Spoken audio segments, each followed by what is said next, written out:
में एक निकलनी है, एक हफ्ते में। दूसरा सवाल ये है कि जब हम रोजगार की बात करते हैं तो रेलवे को लेकर लोगों की उम्मीद रहती है कि रोजगार आएंगे, और जब पिछला जनरल इलेक्शन था उससे पहले एक तरीके से अभी 1,54,000 लोगों का रोजगार कंप्लीट हुआ है। 1,54,000 लोगों का, 1.5 लाख लोगों का रोजगार अभी कंप्लीट हुआ है। एम्प्लॉयमेंट ऑर्डर्स मिल गए, लोगों का रजिस्ट्रेशन हो गया, आगे जॉब में अब उनके ट्रेनिंग के लिए लोग जाने लगे। जैसे ही प्रोसेस कंप्लीट हुआ, नेक्स्ट प्रोसेस चालू हुआ। बहुत लंबे समय से सबकी डिमांड थी कि इसको एनुअल बनाया जाए। एनुअल इसलिए बनाया जाए, अगर 4-4, 5-5 साल के गैप में आता है तो कई लोगों की एज निकल जाती है उसमें से, राइट। इसीलिए अब एनुअल सिस्टम की तरफ मूव कर रहे हैं।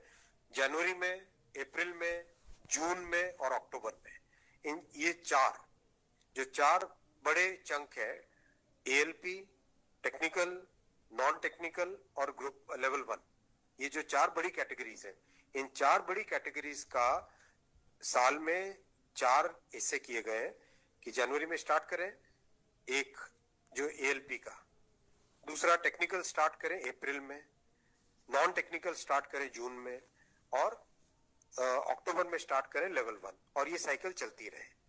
इस प्रोसेस पे सारे के सारे कैंडिडेट्स की डिमांड लंबे टाइम से रही है कि 4-4 साल का जो फेज होता है, 5 साल का फेज होता है, कई लोग एज बार हो जाते हैं उसमें।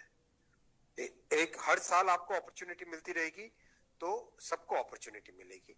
इस थिंकिंग के साथ आगे बढ़े, और इसी थिंकिंग और इसमें भी जितनी रिक्वायरमेंट थी उससे ज्यादा अभी नोटिफाई किया है। 1 साल के हिसाब से जो रिक्वायरमेंट है, 1 साल के हिसाब से, अगर जैसे लोको पायलट का मैटर है, कितने लोग रिटायर होते हैं उससे ज्यादा लिए हैं, राइट। टेक्नीशियन का है तो टेक्नीशियन का जो अप्रैल के आसपास, अप्रैल से पहले निकल आएगा, क्योंकि हम लोग वो मॉडल कोड ऑफ कंडक्ट को भी अवॉइड करना चाहते थे, वरना नॉर्मल प्रोसेस में अप्रैल में निकलता है टेक्नीशियन का, पर मॉडल कोड ऑफ कोड को अवॉइड करने के लिए पहले निकाला है।